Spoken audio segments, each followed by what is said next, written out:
ত্রয়োদশ জাতীয় সংসদের সংরক্ষিত নারী আসনে নির্বাচনে মনোনয়নপত্র জমা দিয়েছেন বিএনপি ও ১১ দলীয় ঐক্যের মনোনীত প্রার্থীরা। রাজধানীর আগারগাঁওয়ে নির্বাচন ভবনে রিটার্নিং কর্মকর্তার কাছে পৃথকভাবে মনোনয়নপত্র জমা দেন তারা। সকালে নির্বাচন কমিশন ভবনে শুরু হয় মনোনয়নপত্র দাখিল কার্যক্রম। বিএনপি ও ১১ দলীয় ঐক্যের প্রার্থীরা দলীয় নেতাকর্মীদের সঙ্গে নির্বাচন ভবনে উপস্থিত হন এবং মনোনয়নপত্র জমা দেন। মনোনয়ন জমা দিয়ে বিএনপি মনোনীত নারী আসনের প্রার্থীরা বলেন, সবার আগে বাংলাদেশ এই স্লোগানকে সামনে রেখে দল ও দেশের জন্য কাজ করতে চান তারা। প্রথম এজেন্ডাই হচ্ছে মানুষের সেবা করা, মানুষকে খুশি করা।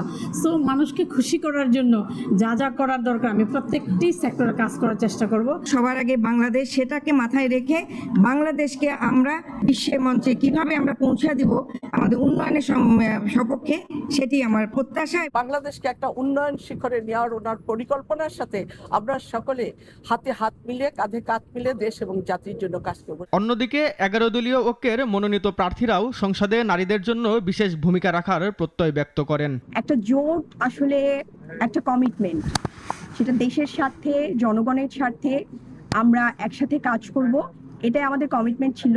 আমার জুলাই ১৪০০ শহীদ পরিবার, ২০,০০০ আহত যোদ্ধা এবং আমার জুলাই যোদ্ধারা যারা আছেন তাদের হয়ে আমি প্রতিনিধিত্ব করব।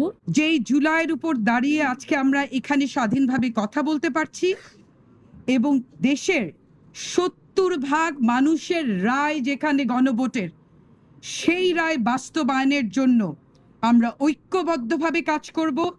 দেশের মানুষের জনকল্যাণে আমরা ঐক্যবদ্ধ থাকবো ইনশাআল্লাহ। মনোনয়নপত্র জমা শেষে জামায়াতে ইসলামীর সহকারী সেক্রেটারি জেনারেল হামিদুর রহমান আজাদ বলেন, প্রতিশ্রুতি অনুযায়ী ১১ দলের পক্ষ থেকে সংরক্ষিত নারী আসনে জুলাই অভ্যুত্থানে শহীদ পরিবারের একজন সদস্যকে মনোনয়ন দেওয়া হয়েছে।